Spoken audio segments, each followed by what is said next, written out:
Nairobi. As the body of Tom Mboya was on its way to All Saints Roman Catholic Cathedral, the pent-up tensions of the waiting crowd neared danger point. The assassinated Kenya minister was a member of the Luo tribe.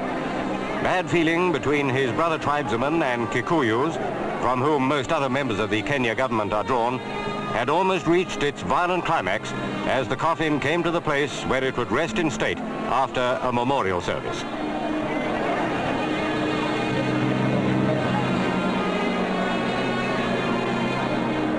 Mourners in their thousands wept unashamedly, sharing the grief of Mrs. Mboya and her children as they entered the cathedral.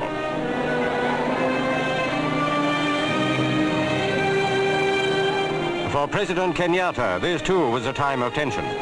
The anger of many Kenyans had turned towards him as a member of the Kikuyu.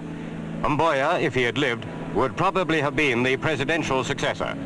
Kenya at this time was a nation in ferment.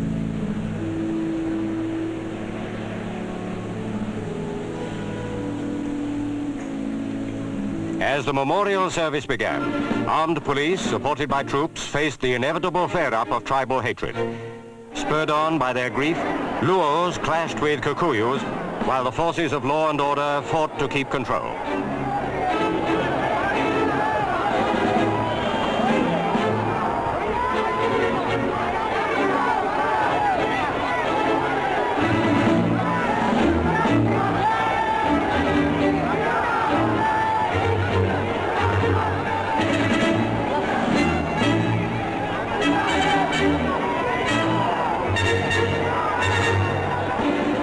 The toll of injured mounted, many of them innocent bystanders who were waiting to file past the coffin after the service.